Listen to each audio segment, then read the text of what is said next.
All right. Welcome in, everyone, to our deep dive today. We're going to be looking at something pretty interesting. And, I think a lot of our listeners will know Psquare, the Nigerian pop group. Oh, yeah. Those guys were huge. Got some really fantastic music. And yeah. But we're not going to be talking about their music today. We're going to be talking about some serious allegations that have been levied against Jude Okoye, their brother and former manager. Right. And it's important to note that these allegations are serious, and they come from the Economic and Financial Crimes Commission in Nigeria. Wow. The Efcc, the main agency that handles this kind of serious financial crime. Let's get into some of the specifics here, because we are looking at some pretty big numbers. We're talking N1.38 billion. Yeah. $1 million and over 34,000 pounds. And a lot of this is tied to a very fancy property. In an upscale neighborhood in Lagos, Parkview Estate in Okoye, Lagos. It's valued at N850 million, which in US dollars is about $1.7 million. Yeah, and this case is really fascinating because it exemplifies the often convoluted nature of money laundering. They're alleging that over $1 million was converted from US dollars to Naira and then spread across numerous bank accounts. A tactic potentially used to obscure the origin of the money and make it much harder to trace. Wow, okay. So there's also this whole bureau de change thing going on here, and I think some listeners might not know what that is, but it's essentially a currency exchange. Yeah. Often dealing with, pretty substantial amounts of cash. So you kind of have to wonder if there's some international element to this. Yeah, right. And you bring up a good point. These financial crime investigations, money laundering especially, they are rarely simple. If you look at the article that we are looking at today, it's dated February 26, 2025. But the alleged offenses occurred sometime in 2022. Okay. That gap is actually not uncommon in these types of investigations because they often require considerable time due to their complexity and the need to gather solid evidence.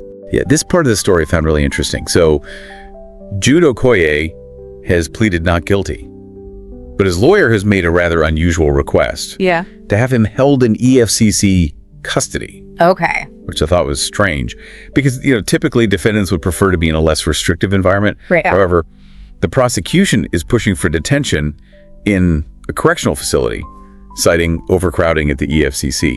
So it just feels like there's this legal chess match going on here.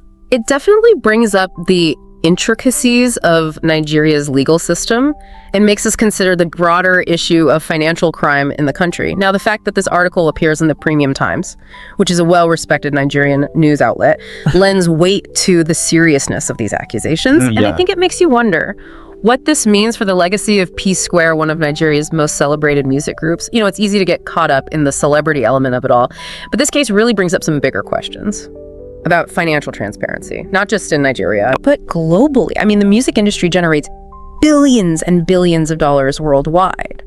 Are there adequate safeguards in place to prevent illicit activities? Yeah, that's a really good point. It makes you wonder, how common is this sort of thing? I mean, we only see the cases that make headlines. Exactly. And that's why it's crucial to have robust regulatory bodies like the EFCC that are actively investigating and prosecuting financial crimes, because it sends a powerful message that no one, no matter their fame or wealth, is above the law.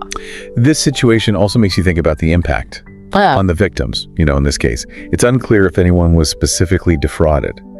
But money laundering often fuels other criminal activities. Yeah. Everything from drug trafficking to even terrorism. Yeah. The ripple effects can be far-reaching. Think of it like a car wash.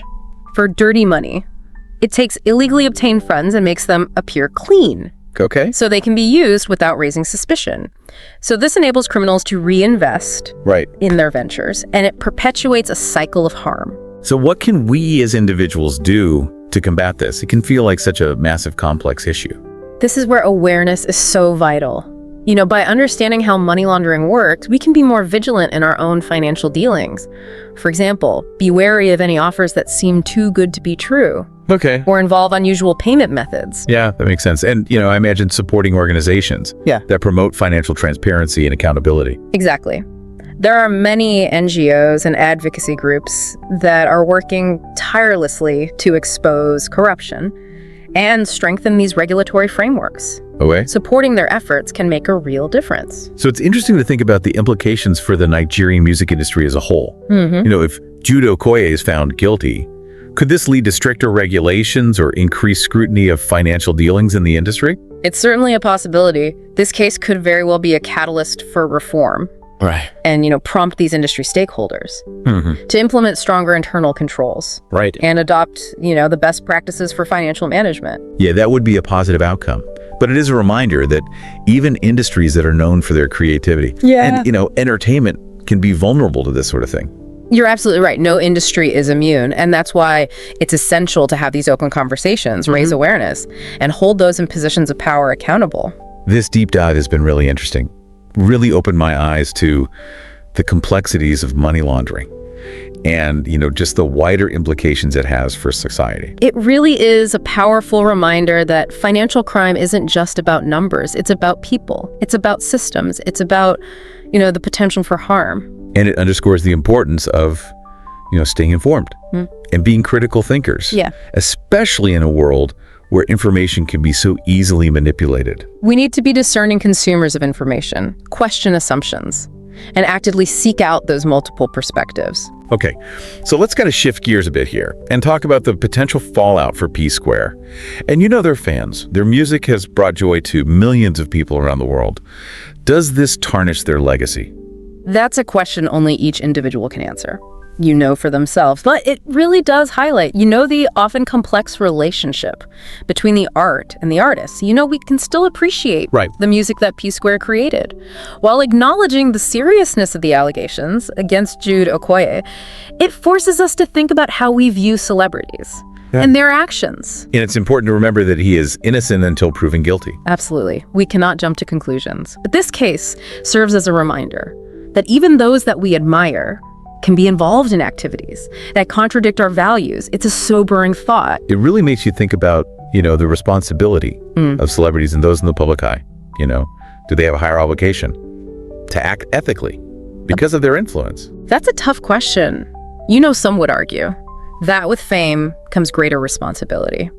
And others think that celebrities should be judged solely on their work, not their personal lives. Right. It's a debate that will likely continue. Yeah. Definitely. So we've covered a lot of ground in this deep dive, and it's been a fascinating discussion, but it has raised more questions than answers. If you had to pick one thing, what do you hope our listener takes away from this conversation? I hope that they're encouraged to be a more critical consumer of information, especially when it comes to complex issues like this one, like financial crime. Okay. Yeah. Don't just accept the headlines at face value. Dig deeper. Right. Consider different perspectives. Form your own informed opinion. Exactly. It's easy to get caught up in the sensationalism of a story, but it's important to remember that there's often many sides to every issue. Yeah, and sometimes the most crucial questions are the ones that don't have easy answers. This case is a perfect example. Right. It challenges us to think critically about financial crime, about celebrity culture, about the complexities of justice. It's been a real eye-opener for me. Yeah, me too. As always, we like to leave our listener with a final thought, something to ponder. Yeah.